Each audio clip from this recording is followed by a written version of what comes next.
بسم اللہ الرحمن الرحیم۔ ہم آج اس سیشن میں ایک بڑی کامن غلط فہمی کا مطالعہ کریں گے جو اسلام اور خواتین کے ضمن میں پائی جاتی ہے، اور وہ یہ ہے کہ خواتین جو ہیں وہ ناقصات عقل ہیں۔ اس کا مطلب یہ ہے کہ ان کا جو انٹلیکٹ ہے، ان کی جو عقل ہے، اس میں کوئی نقص ہے، اس میں کوئی ڈیفیشنسی ہے۔ اس نقطہ نظر کو قائم کرنے کے لیے بالعموم ایک روایت سے استشہاد کیا جاتا ہے، ایک روایت کو بنیاد بنایا جاتا ہے۔ روایت کے وہ جو ریلیونٹ الفاظ ہیں وہ میں آپ کے سامنے پڑھ دیتا ہوں۔ یہ روایت ابو سعید الخدری سے ہیں۔ وہ کہتے ہیں کہ خرج رسول اللہ صلی اللہ علیہ وسلم فی اضحیٰ و فطر الی المصلی فمر علی النساء فقال ما رأیت من ناقصات عقل و دین اذهب للرب الرجل الحازم من احداکن قلنا وما نقصان دیننا و عقلنا یا رسول اللہ قال الیس شہادۃ المرأة مثل نصف شہادۃ الرجل قال بلا قال فذلک من نقصان عقلها الیس اذا حاضت لم تصلی ولم تصم قلنا بلا قال فذلک من نقصان دینہا۔ اس روایت کا سادہ ترجمہ میں آپ کے سامنے پڑھ دیتا ہوں۔ ابو سعید خدری روایت کرتے ہیں کہ رسول اللہ عید الفطر یا عید الاضحیٰ کے دن نماز کی جگہ پر تشریف لے گئے تو آپ خواتین کے پاس سے گزرے اور فرمایا کہ میں نے نہیں دیکھا کسی ناقصات عقل و دین کو جو کسی بردبار مرد کو بھی ہڑبڑا دے۔ انہوں نے پوچھا ہمارے دینی اور دنیاوی معاملات میں یہ نقص کیا ہے؟ آپ نے کہا کیا ایک خاتون کی گواہی مرد سے نصف نہیں ہے؟ انہوں نے کہا جی ہاں۔ آپ نے کہا یہ ان کے دنیاوی معاملات کا نقص ہے۔ آپ نے فرمایا کیا ایک خاتون جب حیض سے گزر رہی ہوتی ہے تو وہ نہ نماز پڑھتی ہے اور نہ روزہ رکھتی ہے؟ تو انہوں نے کہا جی ہاں۔ آپ نے فرمایا یہ ان کے دینی معاملات کا نقص ہے۔ ہم اگر اس روایت کا مطالعہ کریں گے تو یہ بات بالکل واضح ہو کے سامنے آ جاتی ہے کہ اصل میں جو ایکسپریشن ہے جو اس میں یوز ہوا ہے ناقصات عقل و دین، اور ناقصات عقل سے یہ ترجمہ کیا گیا ہے کہ جیسے خواتین کی جو عقل ہے وہ اس میں کوئی نقص ہے، اس میں کوئی کمی ہے۔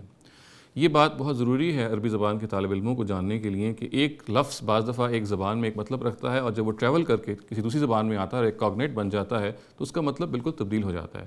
یہی معاملہ یہاں پہ بھی ہوا ہے۔ نقص کا جو لفظ ہے یہ عربی زبان میں اصل میں کمی کے لیے آتا ہے، کنسیشن کے لیے آتا ہے، رعایت کے لیے آتا ہے۔ البتہ اردو زبان میں نقص کا مطلب ظاہر ہے کہ ہم جانتے ہیں کہ ڈیفیشنسی کے لیے آتا ہے اور نقص کے لیے آتا ہے اور کمزوری کے لیے آتا ہے۔ اور یہاں اصل میں غلطی جو بنیادی ہوئی ہے وہ یہ ہے کہ ہم نے اس لفظ کے جو اردو مطلب کو سامنے رکھ کے اس روایت کا ترجمہ کر دیا ہے۔ اور اگر اس روایت کے آپ الفاظ پہ غور کریں تو اصل میں ناقصات عقل و دین کے الفاظ اس میں آئے ہیں، اور اگر یہ مانا جائے کہ ناقصات عقل و دین ہی کے الفاظ میں ناقصات کا مطلب کوئی کمی ہے، کوئی کمزوری ہے، تو پھر یہ ترجمہ کرنا پڑے گا کہ خاتون کی عقل میں بھی نقص ہے اور اس کے دین میں بھی نقص ہے، جو کہ ظاہر ہے بالکل ایک ایبسرڈ بات ہے، اور یہ اسی سے پیدا ہوئی ہے کہ ہم نے اس لفظ کا ترجمہ اس کے اردو مفہوم کو سامنے رکھتے ہوئے کر دیا ہے۔ عربی زبان کے طالب علموں کے لیے جیسے میں نے عرض کیا یہ بہت ضروری ہے کہ اس کا لحاظ کیا جائے کہ ایک لفظ جب ایک زبان سے ٹریول کر کے دوسری زبان میں آتا ہے تو پھر اس زبان میں اس لفظ میں جو تبدیلی ہو جاتی ہے مطلب کی، اس کا ادراک کیا جائے۔ میں آپ کو اس کی ایک مثال دیتا ہوں۔ قرآن مجید میں آیا ہے کہ نکاح کے بارے میں آیا کہ یہ میثاقاً غلیظہ ہے، یعنی یہ ایک گاڑھا میثاق ہے۔ عربی زبان میں غلیظ کا جو لفظ ہے یہ پختہ اور گاڑھا ہونے کے مفہوم میں آتا ہے۔ اس کے برعکس یہ معلوم ہے کہ اردو زبان میں غلیظ کا لفظ ہمیں معلوم ہے کہ فلتھی ہونے، گندا ہونے کے مفہوم میں آتا ہے۔ چنانچہ ہم میں سے کوئی شخص یہ ترجمہ میثاقاً غلیظہ کا نہیں کرے گا کہ یہ گندا میثاق ہے۔ ہم ظاہر ہے اس کا ترجمہ اس کے عربی مفہوم ہی کو سامنے رکھ کے کریں گے۔ تو یہ بہت ضروری ہے کہ ہم جب بھی کسی لفظ کا ترجمہ کریں جو عربی اور اردو دونوں میں پایا جاتا ہو تو اس کا ادراک کریں کہ ایک لفظ جب اپنے اوریجنل زبان سے کسی دوسری زبان میں آتا ہے تو اس کے مفہوم میں تبدیلی پیدا ہو جاتی ہے، اور یہی معاملہ اس روایت میں بھی ہوا ہے۔ اور چنانچہ ہمیں یہ دیکھ لینا چاہیے کہ اس کے اندر جو اصل بات بیان ہوئی ہے وہ یہ ہے کہ خواتین کو دینی معاملات میں بھی اور دنیاوی معاملات میں رعایت دی گئی ہے، اور یہ خود روایت یہ بتا رہی ہے کہ وہ رعایت کیا ہے۔ یہ بتایا گیا ہے کہ دنیاوی معاملات میں ان کو عدالتی معاملات میں نہیں گھسیٹا گیا، اور یہ کہا گیا ہے کہ اگر ان کو جانا ہی پڑے تو یہ رعایت ہے ان کے ساتھ کہ ایک خاتون اور ان کے ساتھ جائے۔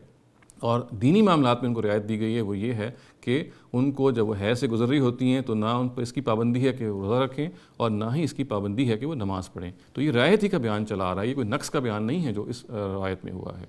اور اگر اس بات کو سامنے رکھیں تو یہ بات بالکل واضح ہو جاتی ہے کہ یہ ایک غلط کنکلوژن ہے، ایک غلط ہم نے اس سے نکالا ہے کہ خاتون کی جو عقل ہے وہ خدا نخواستہ ناقص ہوتی ہے۔